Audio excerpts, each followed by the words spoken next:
Assalamualaikum warahmatullahi wabarakatuh.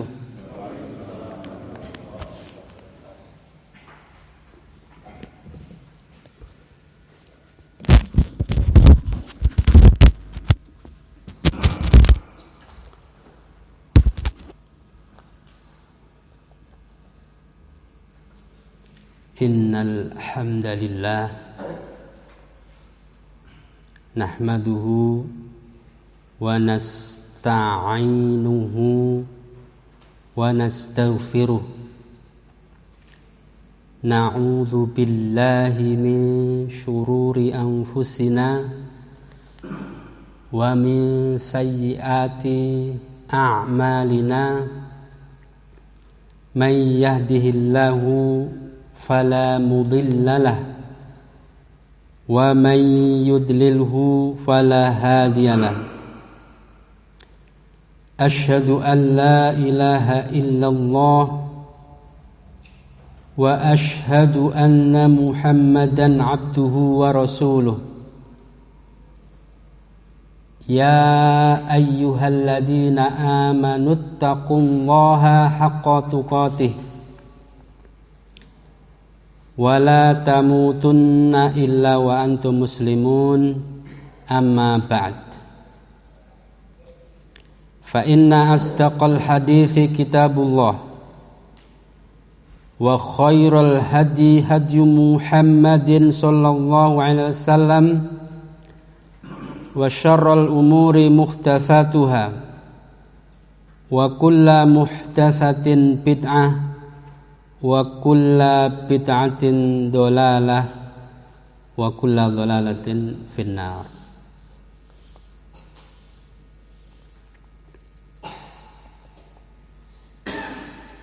Bapak-bapak dan ibu-ibu sekalian, hadirin dan hadirat, muslimin dan muslimat rahimakumullah. Pada kesempatan yang baik ini saya diberikan amanah untuk menyampaikan satu tema, yaitu Islam agama yang mudah. Jangan dipersulit dan jangan bermudah-mudahan.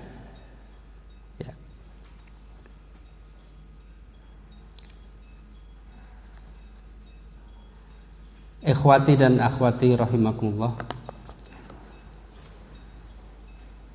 Islam agama yang mudah itu maksudnya bagaimana ya?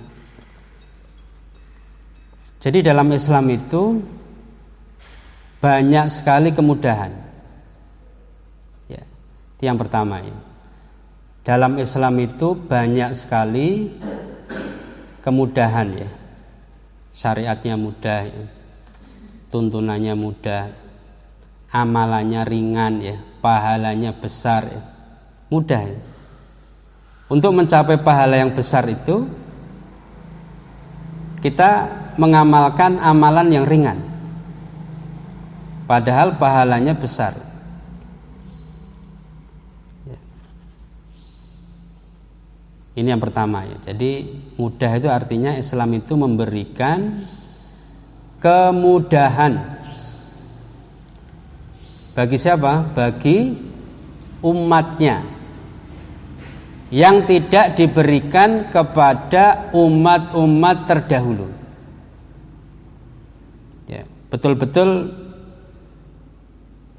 di akhir zaman ini umat Nabi Muhammad SAW ini pahala itu diobral ya. Kita melakukan sedikit amal ya, pahalanya luar biasa ya. Kita melakukan satu hari puasa ya, menghapuskan dosa 1 tahun ya. Kita sholat 2 rakaat ya, lebih baik daripada dunia seisinya ya. Ini luar biasa. Jadi untuk mendapatkan dunia seisinya, kita itu tidak perlu jungkir balik ya, manjat tebing, manjat gunung dan sebagainya kan. Cukup melakukan sholat 2 rakaat. Inilah kemudahan-kemudahan yang diberikan Allah Subhanahu wa taala kepada kita semuanya selaku umatnya Nabi Muhammad sallallahu alaihi wasallam. Yang kedua, kemudahan bagaimana? Kemudahan syariatnya bila dibandingkan dengan syariat-syariat sebelum kita. Nanti akan sedikit kita jelaskan bagaimana beratnya ya beban syariat yang dipinggul ya oleh Bani Israel misalnya. Ya. Jadi dibandingkan dengan umat-umat yang terdahulu, kita ini banyak sekali kemudahan ya, keringanan ya.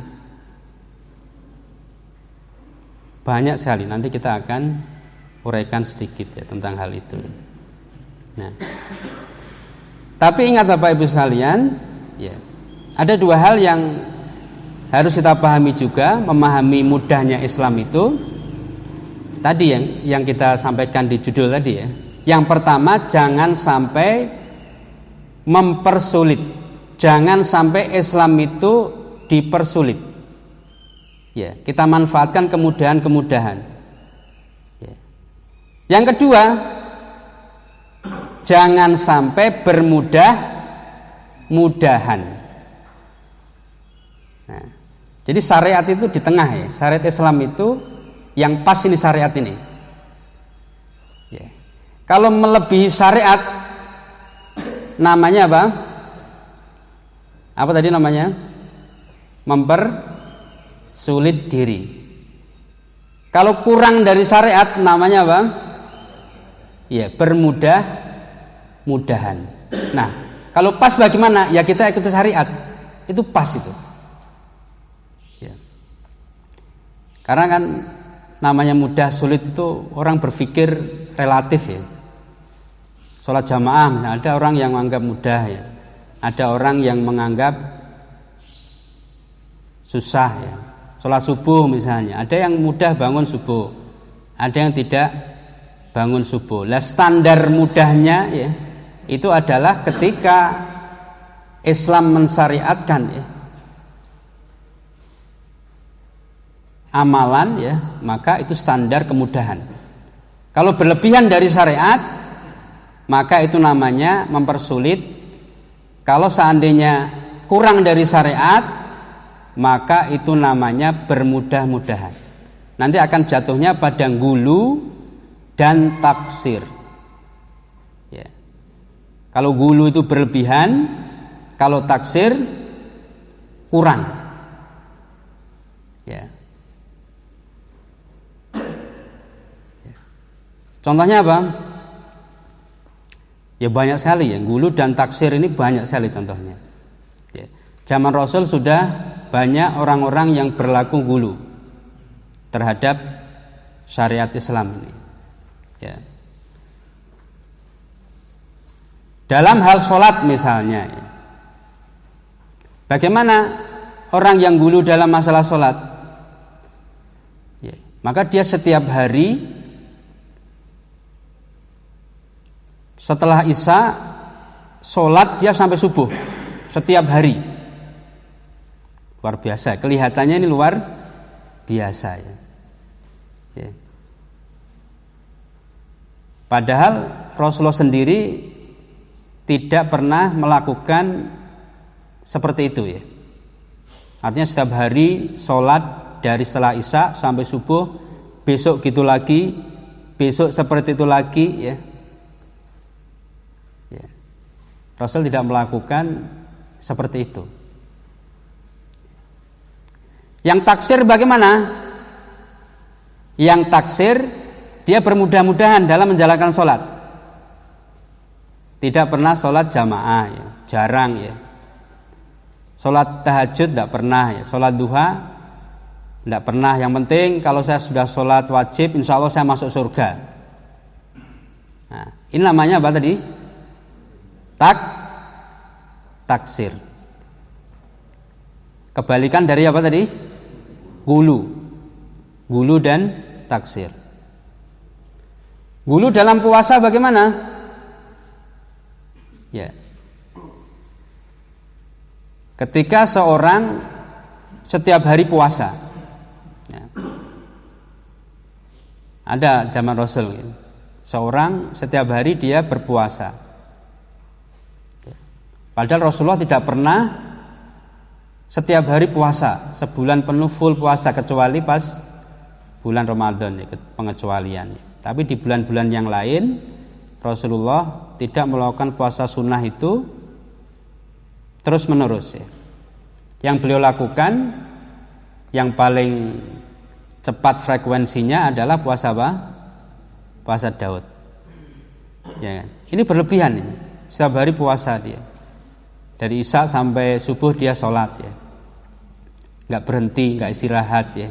Sampai kakinya gemetaran, ya. Nah, yang tafrid, yang apa namanya, taksir bagaimana? Ya, yang taksir adalah yang tidak pernah sholat sunnah misalnya. Dia mencukupkan wajib saja. Yang penting saya sholat wajib, ya sudah masuk surga.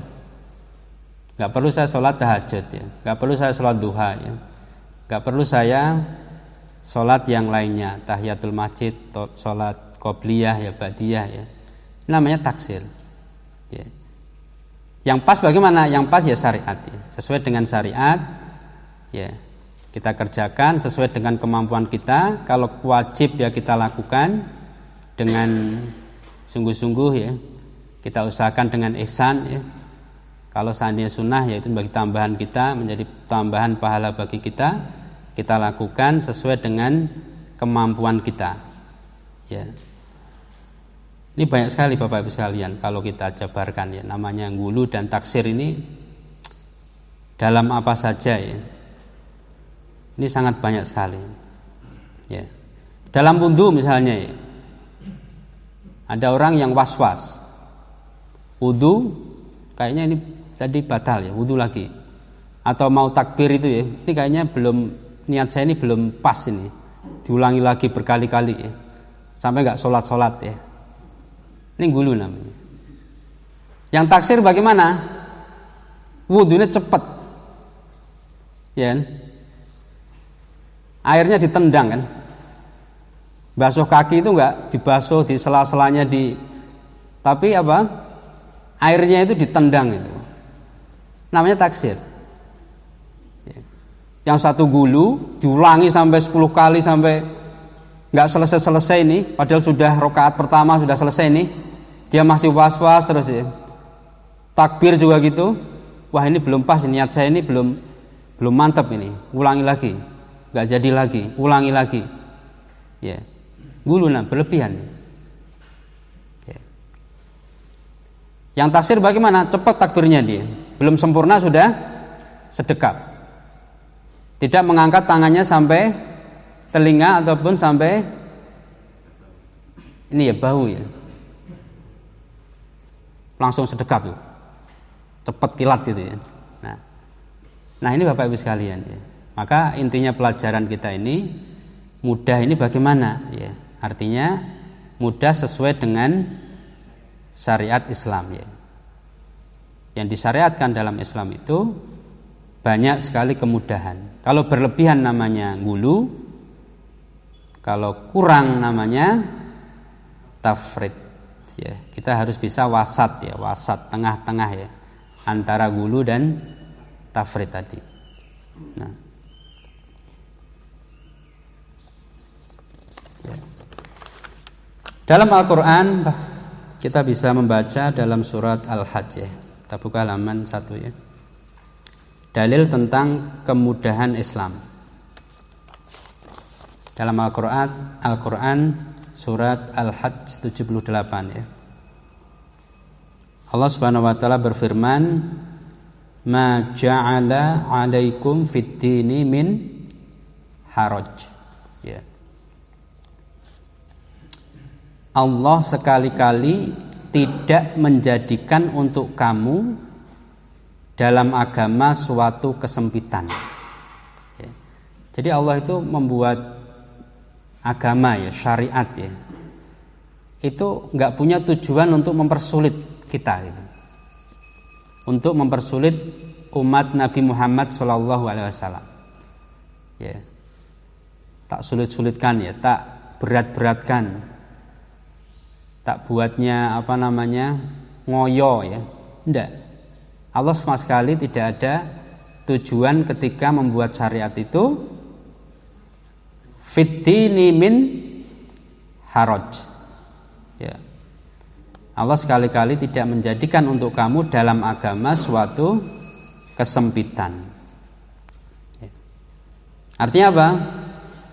Artinya banyak kelapangan dalam agama, banyak rusuh, banyak keringanan. Ya. Ini yang pertama ya. Yang kedua surat Al-Baqarah 185. Allah berfirman, yuridullahu bikumul yusra wa la yuridu bikumul usra. Ini yang bersama ya dengan ayat sebelumnya tadi. Allah menghendaki kemudahan bagimu dan tidak menghendaki kesukaran bagimu. Ya. Saya pikir juga sudah jelas nih ayatnya ya.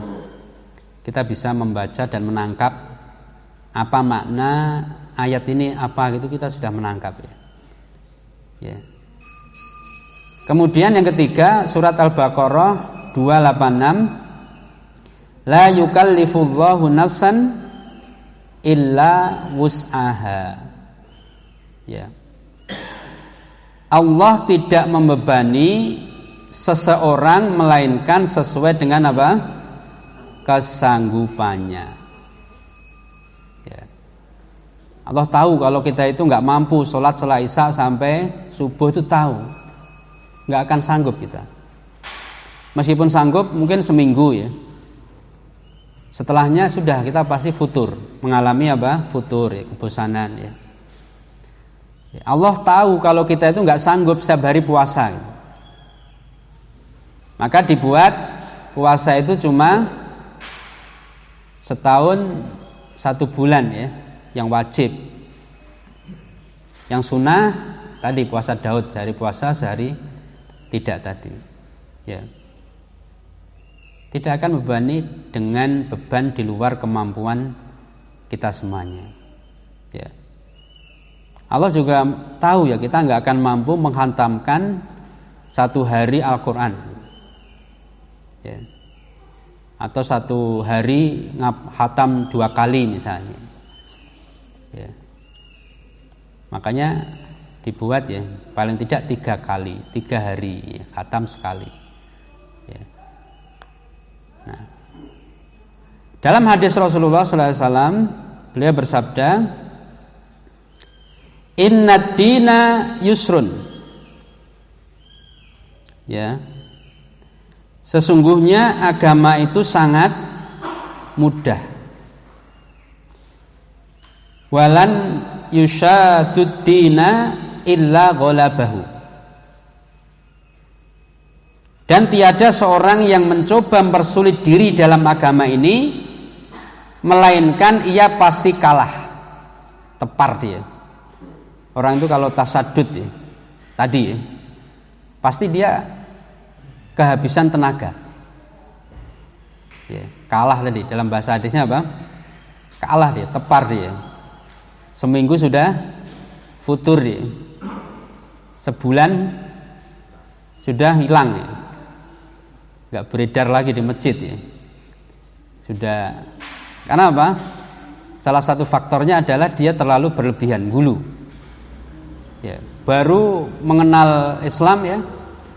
Kemudian dia khatamkan Al-Quran sehari ya, dihatamkan ya. Sholat tadi dia pacu sampai sedemikian rupa ya, melebihi apa yang dituntunkan oleh Nabi sallallahu alaihi wasallam ya. Puasa juga seperti itu. Ya. Maka akhirnya apa? Ini bukan menjadi kebaikan bagi dia, tapi akan menjadi kejelekan ya. Dia akan futur, mengalami yang namanya lemah semangat tadi. Nah, berlebihan di sini dalam masalah apa? Ya tadi dalam masalah yang disyariatkan pun ya, berlebihan tidak baik. Ya.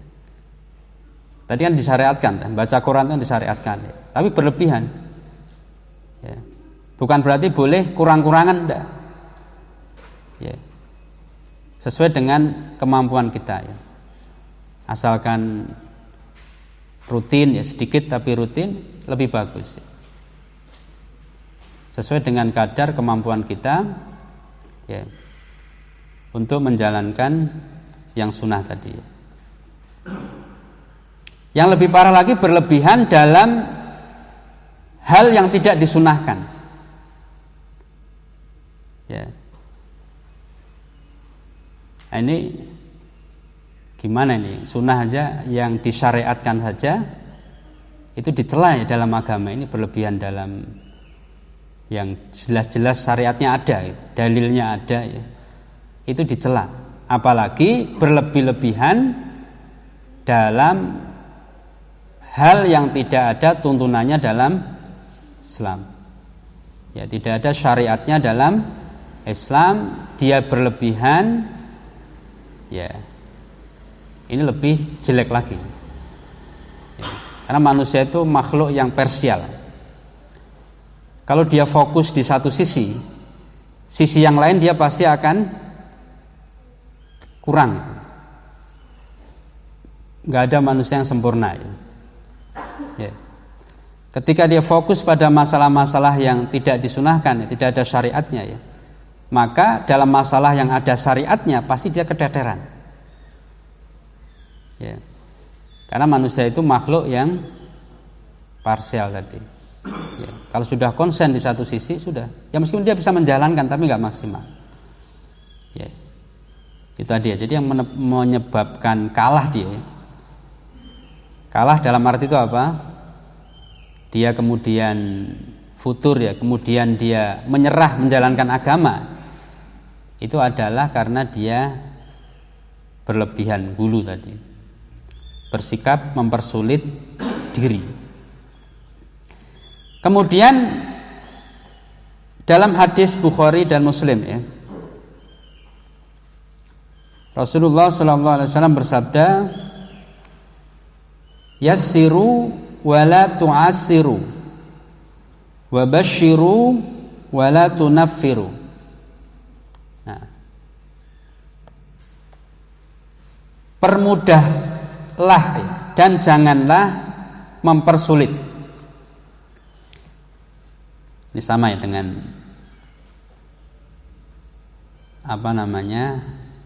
ayat ataupun hadis sebelumnya itu ya, intinya ya.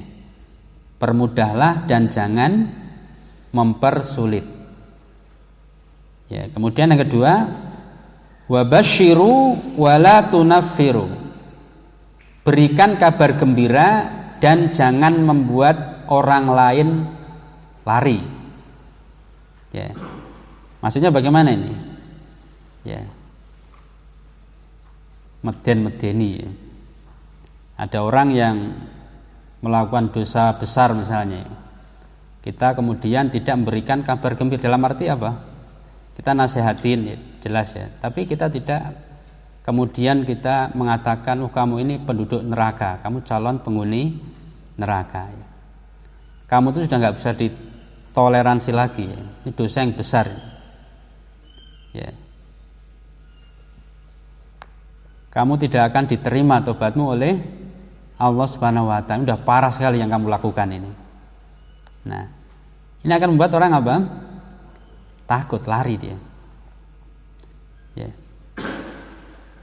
Dia tidak akan mendatangi kita ya. Karena apa? Kita menyampaikan ya.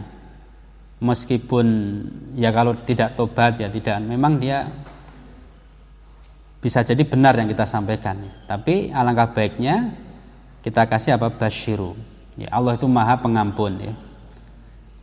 Allah itu luas ya, ampunannya luas. Kalau dosa kita ini sebesar buih di lautan, maka Allah akan mendatangkan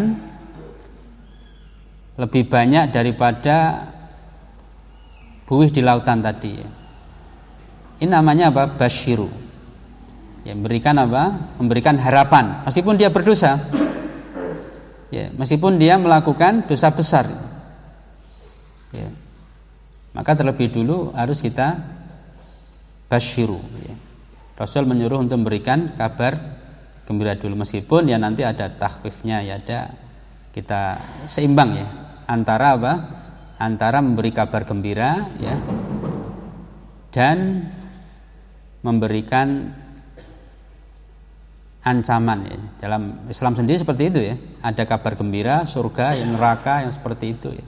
Surga yang kenikmatannya seperti itu yang luar biasa, neraka yang juga siksaannya luar biasa ya. Tapi pada tempatnya kita menyampaikan kepada siapa kita berbicara ya. Nah, itu diantara Bapak Ibu sekalian, wan dan akhwat rahimakumullah. Kemudian contoh kemudahan dalam Islam. Contohnya apa? Saya pikir ini masalah yang sederhana ya, sering kita dapati ya dalam pelajaran-pelajaran menuntut ilmu ya. Sering sekali kita sudah, bahkan mungkin kita sudah mengetahui ya, hal-hal yang kita sampaikan ini ya. Paling tidak dua hal. Yang pertama, sisi taklif. Taklif itu artinya beban-beban ya, yang Allah wajibkan atas hambanya ya. Ini yang pertama ya. Kita beri contoh. Yang pertama, sholat 5 waktu ya. Kira-kira berapa menit kalau sholat 5 waktu itu ya? Sholat 1 kali sholat wajib itu berapa menit kira-kira ya? 7 atau 10 kira-kira ya. Mungkin aja 5 menit ya ada yang selesai ya. Tapi ya kita ambil rata-rata gitu aja ya. Yang biasa kita sholat maghrib, entah maghrib, isya ya, ataupun duhur ya, itu kita ambil misalnya 10 menit. Wudhu berapa menit? 5 menit. Berarti 15 menit ya. Dikalikan 5 berapa itu? 75 menit ya, untuk sholat ya, 75 menit ya. Sementara waktu yang Allah berikan setiap hari itu 24 jam. Untuk sholat cuman 75 menit. Ditambah mungkin yang sunnah ya, berapa menit ya? Ya katakan mungkin 2 jam ya, dari 24 jam yang Allah sediakan untuk kita ya kan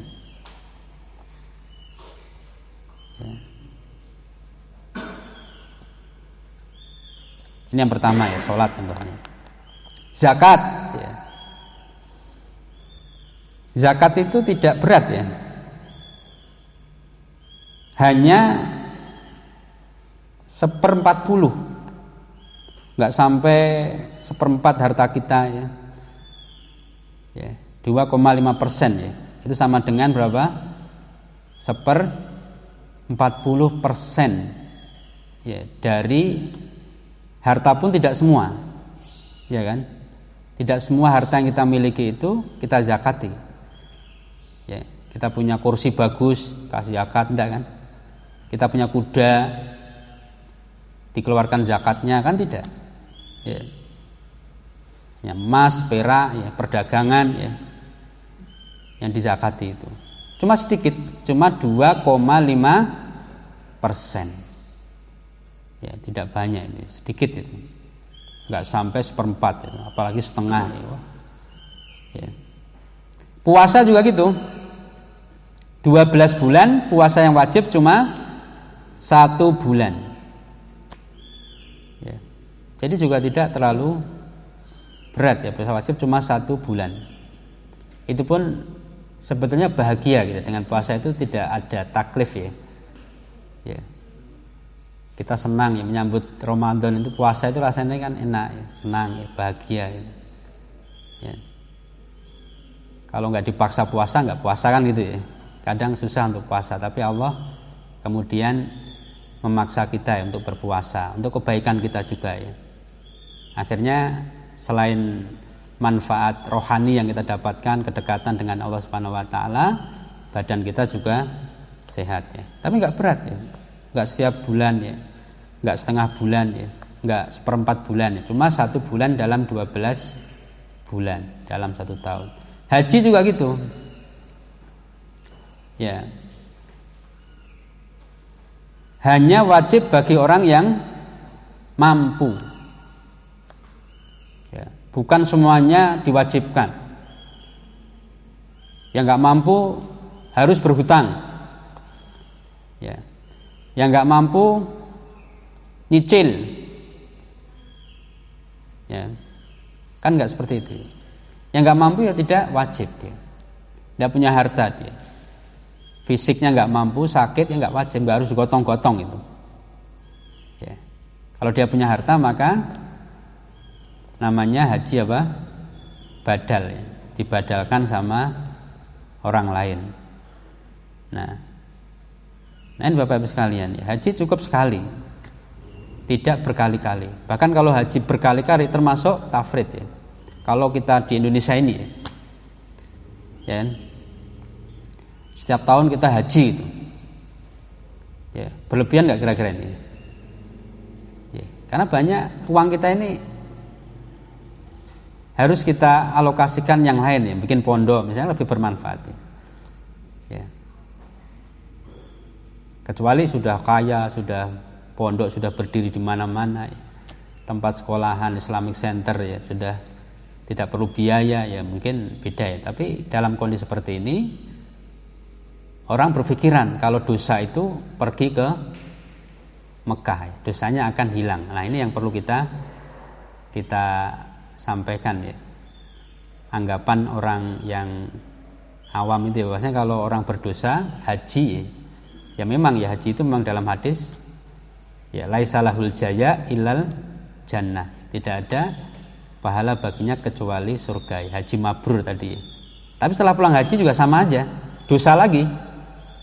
Nah, jadi pemikiran mereka itu tobat itu dengan cara berhaji. Maka ada orang yang berhaji itu sampai puluhan kali, bahkan ada yang sampai 20 kali, 25 kali mungkin ya, wallahu alam ya. Yang penting saya pernah melihat ada banyak orang yang sampai puluhan haji. Ya, dia pikir seperti itu. Ya, kalau dia punya dosa ya dengan cara bagaimana? Ya bertobat ya. Tidak harus dengan cara berhaji setiap tahun. Ya. Nanti bisa jadi malah termasuk ini yang dulu ya. Berlebihan dalam arti masih banyak orang yang membutuhkan harta yang kita pakai untuk haji tadi. Apalagi sebelahnya tetangganya orang miskin ya. Nggak bisa makan ya. Kemudian temannya ya seperti itu, kondisi seperti ini, pandemi dan sebagainya. Nah ini tentu saja ada skala prioritas. Harta kita itu kita kemanakan itu kan ada skala prioritas ya. Yang kedua ya, kemudahan dalam segi apa? Kemudahan Islam itu bisa kita dapati dalam sisi rukhsah. Rukhsah itu apa? Keringanan. Ya, banyak sekali rukhsah yang diberikan Allah Subhanahu wa taala kepada kita dalam menjalankan syariat. Ya. Yang jelas apa? Tayamum pertama ya. Dalam surat Al-Maidah ayat 6 ya, saya pikir ini sudah sering kita bahas ya dalam masalah fikih ini. Tidak ada perbedaan antara ulama ya, tentang kebolehan tayamum ya. Dan jika kamu sakit atau dalam perjalanan atau kembali dari tempat buang air kakus ya, atau menyentuh perempuan ya, menggauli perempuan, lalu kamu tidak memperoleh air, maka bertayamumlah dengan tanah yang baik ya, ataupun bersih ya. Tidak memaksakan harus mencari air ya. Wadahnya di sana di Ungaran, kita wudhu sana aja misalnya. Ya. Ya. Itu memberatkan ya. Adanya air kita di sini nih mau sholat ya. Adanya air di Ungaran saya masuk kita mau ke Ungaran ya. Ini kan berat kan ya. Maka Islam sangat memudahkan kita memberikan rukhsah ya. Banyak sekali. Yang kedua, sholat sambil duduk dan berbaring ya. Jelas ini ya. Dalam fikih juga sering kita bahas. Ya. Antum sudah tahu semuanya ini. Ini hanya sekedar apa ya, memberikan argumen ya. Bahwasanya Islam itu mudah tadi. Kita berikan argumen-argumen yang mungkin kita sudah tahu, tapi perlu kita kuatkan ya. Kita berikan bukti-bukti kemudahan daripada Islam tadi ya. Dalam hadis Bukhari ya, sholatlah sambil berdiri. Rasul bersabda, jika engkau tidak mampu sambil apa? Duduk. Jika engkau tidak mampu sambil berbaring ya. Tidak dipaksa kita harus berdiri ya. Gak bisa berdiri bagaimana? Ya tadi ya, duduk ataupun berbaring ya. Sudah bisa nih. Biasanya kita stop dulu ya. Rahimakumullah. Rukhsah yang selanjutnya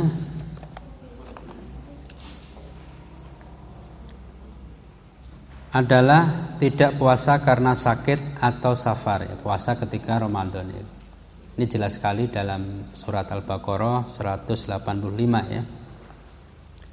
Di antaranya yang boleh tidak berpuasa ya, adalah karena sakit ataupun safar ya. Ini kan kemudahan ya yang Islam berikan kepada kita ya.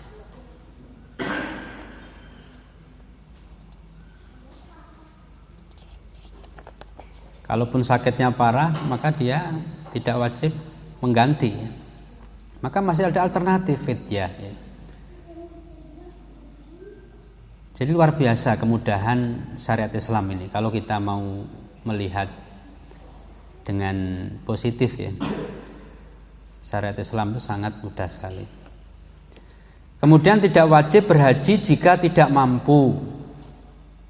Ya, tidak wajib berhaji apabila tidak mampu. Ya. Ini jelas sekali juga ya. Jadi rukun Islam ya, haji ini hanya diwajibkan bagi orang yang mampu. Mampu secara fisik ya, ataupun mampu secara harta ya.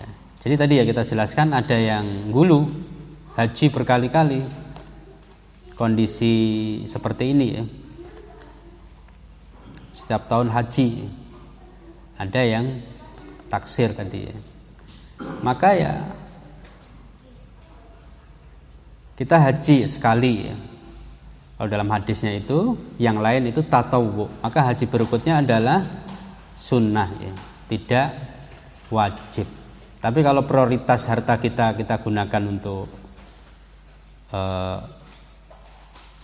yang lebih ya, dalam arti semuanya pasti bermanfaat ya, lebih prioritas ya. Ya. Seperti membangun tempat belajar misalnya ya. Ya karena tidak sedikit uang ya, haji itu paling tidak berapa uang itu? 30-an ya. 30 juta ya. Kita manfaatkan 30 juta ini, mana yang prioritas itu? Haji atau membangun sekolahan, membangun masjid ya. Kita bisa berpikir mana yang lebih prioritas tadi ya. Ya.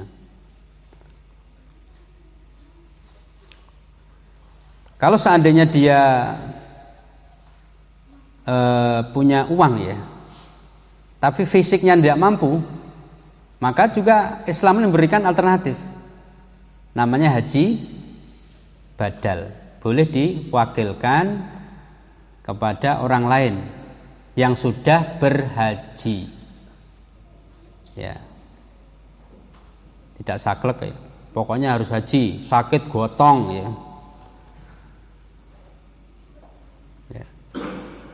Maka kasihan, biasanya ada orang yang sudah stroke ya, dia dipaksa, artinya dia sendiri juga memaksakan diri dia. Ya, itu sebetulnya sudah tidak wajib dia. Kenapa? Karena fisiknya nggak mampu. Sampai di kursi roda, ya, dia nggak bisa berdiri aja nggak bisa. Ya.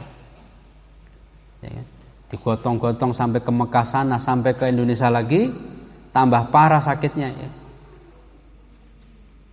Karena sebetulnya dia itu sudah tidak wajib, cukup dibadalkan. Ya. Siapa dia lihat orang yang sudah berhaji dari keluarganya yang kira-kira agamanya baik, ya sudah dibadalkan, sah ini. Karena dia secara fisik nggak mampu, tapi secara harta dia mampu. Tapi kalau orang salah memahami, dia berkeyakinan pokoknya wajib. Ya, stroke pun ya sampai nggak bisa berdiri ya dia berkeyakinan wajib. Nah ini kan nanti akan berlebihan ya. Padahal Islam memberikan keringanan. Ya, Islam memberikan keringanan sedemikian rupa, tapi dia malah mempersulit dirinya sendiri. Ya, nggak punya uang sampai dia hutang. Setahu saya ini rukun Islam ini, wajib ini. Ya, meskipun saya miskin, nggak punya uang 30 juta ya, saya harus hutang. Ya kalau menabung nggak apa-apa ya. Tapi kalau hutangnya riba lagi ya, digunakan untuk haji ya. Ya, bagaimana ini makanya ya? Ya, sebetulnya dia nggak wajib karena nggak mampu. Dia paksakan karena dia berkeyakinan kalau nggak dijalankan nanti dia mati dalam keadaan su'ul khotimah ya, tidak menjalankan rukun iman, rukun Islam ya. Maka akhirnya tadi hutang ya. Akhirnya nggak bisa mengembalikan ya, malah jadi masalah buat diri dia sendiri. Karena dia kurang memahami bagaimana Islam itu memberikan kemudahan bagi umatnya. Kemudian memberikan nafkah semampunya. Nafkah ini kan wajib ya bagi suami memberi nafkah terhadap istri. Islam tidak memaksa ya harus sekian, menyediakan sekian juta ya setiap bulan ya. Rumah harus sedemikian rupa ya. Kemudian harus punya kendaraan ya baru boleh menikah ya. Enggak. Ya, meskipun wajib tapi sesuai dengan kemampuan daripada suami tadi. Ya, dia sudah berusaha dan dia memberikan nafkah itu sesuai dengan apa yang dia dapatkan dari usahanya itu. Maka dia tidak berdosa meskipun sedikit, meskipun masih kurang ya. Tapi dia sudah berusaha. Ya. Nah, ini Bapak sekalian ya. Nah. Jadi ketika kita membahas tadi ya, tidak ada beban yang berat dalam Islam ya. Rusuhnya banyak sekali, diobral pahalanya, amalan sedikit pahalanya gede ya. Ya. Itu kan meyakinkan kita bahwasanya memang Allah Subhanahu wa taala itu ya memberikan kemudahan sesuai dengan ayat Al-Qur'an, sesuai dengan hadis yang kita baca di depan tadi. Ya. Buktinya ada ya. Kemudahan-kemudahan itu diberikan dan banyak sekali. Nah, untuk memperjelas ya kemudahan yang Allah berikan kepada kita ya umat Muhammad SAW ya, kita bisa melihat bagaimana syariat orang-orang terdahulu, umat terdahulu. Kita ambil contoh syariatnya Bani Israel. Ya, syariat siapa ini Bani Israel ini? Pengikutnya siapa? Nabi siapa? Musa alaihi salam ya. Baik. Kita bisa membaca. Ini sekilas saja di sini ya. Ya, kita pengen belajar lebih utuh, kita belajar ya syara'i mangqablana, syariat-syariat sebelum kita. Ya, ada bukunya itu ya. Jadi kita membahas syariat sebelum kita itu apa saja ya misalnya dalam. Di antaranya yang dijelaskan dalam Al-Qur'an ya, taubat dengan cara bunuh diri, membunuh ataupun dibunuh nih ya. Ya, artinya harus mati dia. Kalau dia mau taubat harus apa? Harus mati. Ya. Faktulu anfusakum. Ya. bunuhlah diri kalian. Bani Israel itu menyembah, ada sebagian yang menyembah anak sapi. Ini kan kesyirikan ya. Kesyirikan yang nyata ini. Ainu syirki, syirik yang betul. Ya. Caranya tobat bagaimana? Caranya tobat adalah dengan mematikan dia, orang yang melakukan syirik tadi. Ya. Kalau sekarang apakah seperti itu syariat kita ya? Kan enggak kan? Ya. Mudah ya. Artinya kita perlu perjuangan ya. Tapi kan tidak sulit sampai harus mati, kita harus sampai memukul nampar wajah kita ya, untuk mendapatkan ampunan dari Allah Subhanahu wa taala ya. Ya. Kita hanya bagaimana syariat ini menuntunkan ya, dengan menyesal, tidak mengulangi ya, banyak istighfar ya. Kemudian mengiringi dengan kebaikan ya, sebagaimana syarat-syarat taubat yang jelas telah dijelaskan dalam hadis Rasulullah SAW. Nah, ini kan luar biasa ya, ekstrimnya ya, syariat sebelum kita itu. Yang kedua, mewajibkan kisos pada pembunuhan baik yang sengaja ataupun tidak, tanpa memperbolehkan membayar diat. Jadi kalau orang itu membunuh sengaja atau tidak sengaja, maka kisos dia. Ya, misalnya orang sedang berburu binatang misalnya, pakai senapan atau panah misalnya ya. Dia membidik binatang tapi kena manusia, maka kalau syariat zaman dulu kisos ini, meskipun dia tidak sengaja atau tidak sengaja, maka hukumannya adalah ganti bunuh ya. Itu yang kedua. Yang selanjutnya, memotong anggota badan yang melakukan kesalahan ya. Kita nggak sampai seperti itu ya. Ya, tangan kita bersalah ya, kita bertobat ya, tidak memotong tangan kita ya. Mata kita ya, berdosa ya, bertobat dari dosa tadi, tidak harus mencongkel mata kita ya, dan selanjutnya ya. Kemudian yang selanjutnya, keempat, melarang makan dan tidur bersama istri yang sedang haid. Ini syariat sebelum kita ya. Jadi kalau istri haid ya, zaman syariat sebelum kita ya, Bani Israel dulu, maka syariatnya itu apa? Dikucilkan. Dia tidak boleh makan pun nggak boleh ya, makan bersama dia ya, yang sedang haid tadi tidak boleh. Tidur juga nggak boleh, pisah ranjang ini, kalau sedang haid ya. Kalau sekarang syariat sekarang kan tidak, lebih memudahkan ya. Kemudian membuang atau menggunting kain yang terkena najis. Ini syariat sebelum kita ini. Jadi kalau kita jalan-jalan gitu ya, badan kita ini baju kita ini kena kotoran gitu yang najis ya, maka digunting, tembel, mungkin nanti yang bersih ditembel. Nanti kena kotoran lagi ya, atau sesuatu yang najis ya, maka digunting ya. Ini syariat sebelum kita. Kalau syariat kita kan tinggal mencuci ya, sampai bersih, sampai tidak ada baunya, sampai tidak ada warna ya, artinya memberikan warna di baju kita ya. Sudah hilang itu semuanya, maka kita pakai lagi untuk sholat boleh ya. Ini syariat kita. Nah, dan masih banyak lagi, ini hanya berikan beberapa gambaran bagaimana Allah Subhanahu wa taala ya, Rasulullah ya, memberikan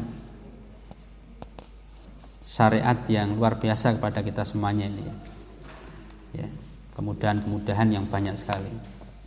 Yang terakhir Bapak Ibu sekalian ya, halaman 6 ya, terakhir ya. Kenapa orang menganggap Islam sulit ya?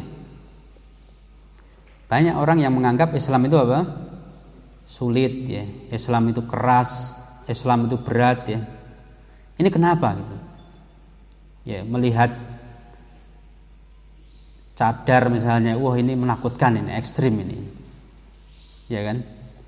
melihat orang pakai jenggot ya, wah ini berlebihan orang ini ya. Apalagi dia sampai mengeluarkan kata-kata yang menghina ya. Karena ini syariat Islam. Syariat Islam itu tidak ada yang salah ya. Dia pasti ada tujuan kenapa Allah dan Rasulnya mensyariatkan suatu dalam Islam ya. Ya. Kenapa orang menganggap berat, keras, sulit ya terhadap Islam, terhadap syariat Islam, terhadap ajaran Islam? Yang pertama, kejahilan ya tentang Islam, kebodohan ya. Ya.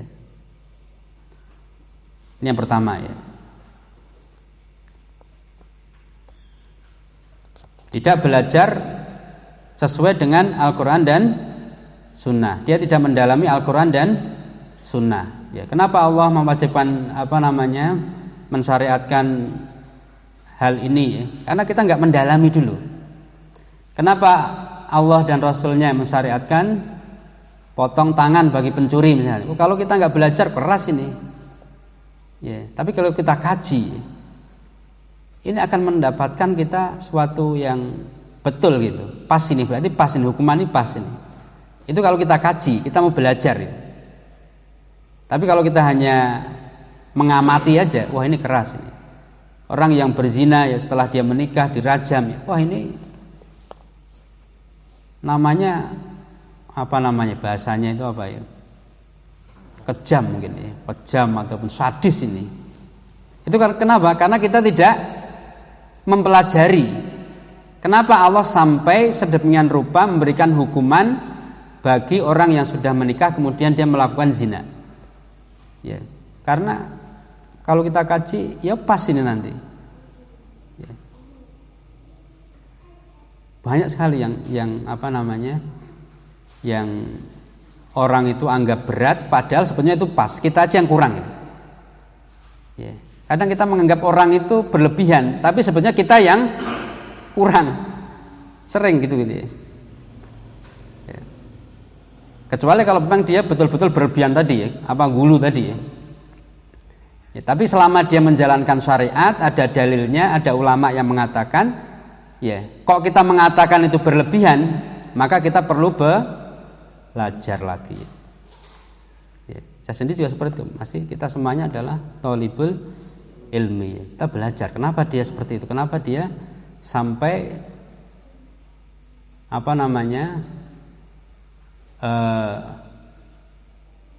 ngingu jenggot misalnya ya. Sampai sedemikian rupa gitu.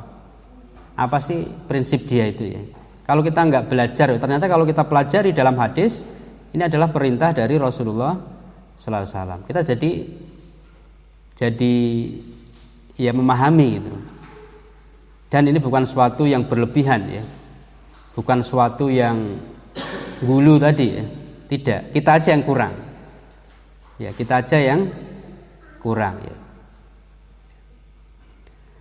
Kenapa orang menganggap sholat berjamaah itu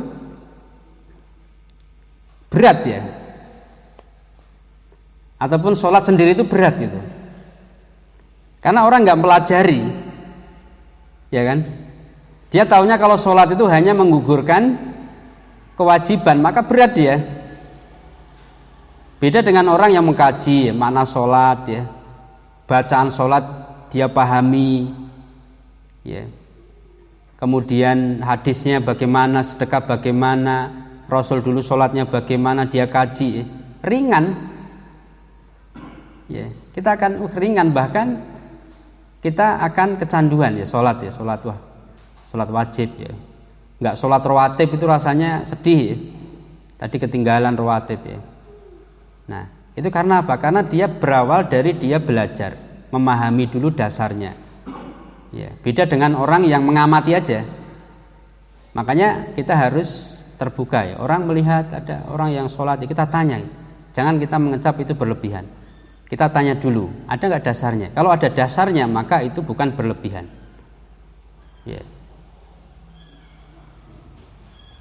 Orang kenapa berat ketika ngaji, membaca Quran maksudnya? Kenapa kira-kira? Ya karena dia tidak belajar Al-Quran. tajwidnya nggak dia perbaiki. Ya, meskipun nggak ada yang sempurna ya. Kita sendiri kalau baca itu plek sesuai dengan sanad ya sampai pada Rasulullah ya. Itu pasti ya ada salahnya ya. Ya. Tapi paling tidak kita memperbaiki. Tapi kalau tidak ada upaya ke situ, kita nggak belajar bahasa Arab dikit-dikit ya. Syukur banyak-banyak ya. Ya kan? Kita bisa paham. Itu nanti membaca Quran itu ringan ya. Nggak berat, nggak ada berat dalam hati kita. Karena apa? Kita belajar. Jadi yang menyebabkan Islam itu sulit ya, Islam itu berat ya, Islam itu keras dan sebagainya. Yang pertama karena kejahilan sendiri kita sendiri tentang Islam. Kita nggak mengkaji dulu, langsung kita statement gitu. Menurut perasaan kita. Karena Islam itu nggak bisa dibangun dengan perasaan. Karena perasaan itu beda-beda setiap orang ya. Ada orang yang menganggap ini mudah, ada orang menganggap susah ya. Bangun subuh tadi ada yang orang gampang bangun subuh, ada yang susah ya. Kalau standarnya perasaan ya, maka tidak akan habis ini. Ya. Subjektif dia. Tapi kalau syariat itu mudah, pokoknya yang mudah itu ketika kita menjalankan syariat ya, maka insya Allah itu ya, kita akan mendapat banyak kebaikannya. Yang kedua, kenapa menganggap Islam itu sulit? Karena mengikuti hawa nafsu ya. Jadi orang yang mengikuti hawa nafsu itu dia akan menganggap suatu itu mudah menurut nafsunya, dan mengatakan suatu itu sulit menurut dengan nafsunya ya. Jadi cara itu dipilih-pilih dia ya kan. Ini menurut saya ringan, ini saya pakai ya kan? Ini menurut saya berat, ini jangan, ini berat ini ya. Nah itu hawa nafsu. Kalau yang main hawa nafsu maka berat. Pakai kerudung misalnya, pakai jilbab ya, menutup aurat ya. Ya orang ada yang mengatakan berat. Orang Islam sendiri ya, mengatakan berat ini. Karena apa? Karena dia berbicara dengan nafsunya memang berat ya awal-awalnya. Meskipun kalau sudah terbiasa ya, dibiasakan, itu nanti sebaliknya. Bahkan ketika dia nggak pakai hijab ya, nggak menutup aurat, dia merasakan suatu yang kurang ya dalam dirinya ya. Dosa seakan-akan dia malah sebaliknya ya. Nah, jadi seperti itu Bapak Ibu sekalian ya. Hawa nafsu tadi ya. Ketika dia melihat orang lain ya sholat ya jamaah 5 waktu ya setiap hari ya. Orang yang tidak belajar akan mengatakan berlebihan dia, bolak-balik nggak capek dia itu ke masjid ya. Padahal sholat itu cukup di rumah saja nggak apa-apa, dapat 1 pahala nggak apa-apa gitu kan. Ya, karena dia nggak pelajari bagaimana orang buta saja suruh ke masjid. Kalau dia tahu hadisnya bagaimana Rasul dulu mau membakar rumah yang tidak datang ke masjid ya. Sedemikian rupa ya Rasulullah memerintahkan kita untuk sholat berjamaah ya. Ya kita akan ringan gitu. Karena yang merintahkan adalah Rasulullah, orang yang akan memberikan syafaat ya. Nabi yang akan memberikan syafaat kita semuanya gitu. Ya, kalau beliau yang menyuruh maka akan menjadi ringan. Tapi orang yang nggak mempelajari hadisnya, dia merasakan berat, berlebihan dia. Ya. Karena standarnya nafsu tadi. Yang ketiga, banyak berbuat dosa dan maksiat. Ya. Ini akan menjadikan ibadah itu berat. Ya. Karena ada 2 hal yang nggak bisa disatukan ya, yaitu apa? Taat dan maksiat. Ya. Saya susah sekali bangun malam ya, sudah 3 bulan ini nggak pernah bangun gitu. Ya, sebelum kita mengoreksi kalau kita capek ya capek mungkin ya. Tapi kita ngoreksi, saya punya dosa enggak ya? Saya apa yang saya lakukan sehingga Allah Subhanahu wa taala tidak mentakdirkan saya itu bangun. Salah satu faktor adalah kita melakukan dosa dan maksiat. Ya. Jadi kita merasa berat karena bukan ajaran Islamnya gitu loh. Kita merasakan berat ini bukan syariat Islam, tapi karena diri kita melakukan maksiat tadi. Ya. Dan maksiat tidak bisa disatukan dengan taat. Ya. Kalau orang maksiat pasti ibadahnya kocar-kacir. Ya, kocar-kacir pasti. Ya. Nggak bisa bersatu tadi. Yang terakhir, yang keempat, ya. Kenapa Islam itu sulit? Ya. Karena banyak orang yang mengikuti agama nenek moyang dan mengikuti banyaknya pendapat orang tanpa dalil. Ya. Ini menyebabkan seakan-akan syariat itu sulit, padahal tidak sulit. Ya. Misalnya ada kematian, katakan ya. Ya. Kita sulit pasti mencari bunga, bunga ini, bunga itu ya.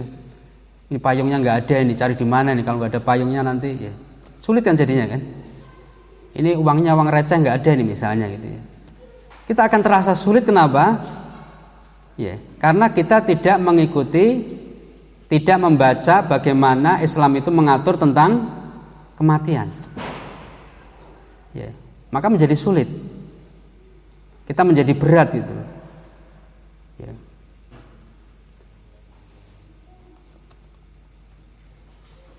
Kita mendatangi seseorang ya. Dikasih amalan membaca sekian ribu kali setiap hari. Datang lagi ke orang lain ya. Dikasih amalan baca sekian ratus ribu misalnya ya. Usahakan Islam ini berat ya. Karena apa? Karena kita menjalankan amalan yang itu bukan berasal dari dalil ya. Bukan berasal dari Allah dan Rasulnya. Coba kalau kita menjalankan amalan yang berdasarkan Quran dan hadis ya. Ringan. Bagaimana setelah sholat zikirnya bagaimana ya, ringan ya. Ya, meskipun mungkin agak tidak terlalu panjang gitu ya. Tapi itulah sesuai dengan tuntunan Nabi. Kalau kita pengen panjang ya zikir umum ya. Tidak setelah sholat misalnya ya. Sekali-kali mau sekarang sholat ya selesai, mau zikir ya umum ya. Ya boleh. Tapi kan tidak mengikat harus sekian baca sekian ya. Ya. Jadi itu ya Bapak Ibu sekalian, yang terakhir karena kita itu mengikuti pendapat banyak orang tanpa memperhatikan dalil sehingga orang tadi menganggap bahwasanya Islam itu apa? Berat. Tapi kalau kita kembalikan kepada Al-Quran dan hadis, Islam itu sangat ringan.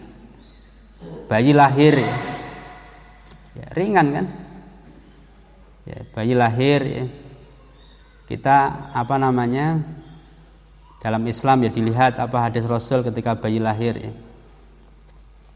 Menyembelih kambing misalnya. Kalau nggak punya gimana? Nggak apa-apa ya. Nggak mampu ya. Nggak harus berhutang. Nggak harus mengada-ngadakan. Wah saya malu kalau saya nggak akikoh ini. Kemarin tangga saya itu akikohan, kok saya tidak akikoh ya. Ini kan perasaan kita ya. Tapi kalau kita saling memahami, kita paham syariat Islam ya. Ya, Islam itu tidak pernah memberatkan. Islam itu memberikan keringanan. Nah, jadi seperti itu Bapak Ibu sekalian. Jadi intinya apa? Kesalahan kita dalam menganggap Islam itu berat ya. Itu karena banyak faktor tadi ya, kita sebutkan tadi. Di antaranya ada 4 faktor tadi. Bukan dari Islamnya sendiri, bukan dari syariatnya sendiri, tapi dari kitanya gitu. Ya. Nah, ini Bapak Ibu sekalian, hadirin dan hadirat rahimakumullah, yang dapat kita sampaikan pada kesempatan kali ini.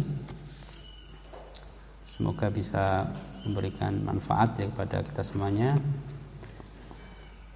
Subhanakallah bihamdika asyhadu an la ilaha illa anta astaghfiruka wa atubu ilaik. Assalamualaikum warahmatullahi wabarakatuh.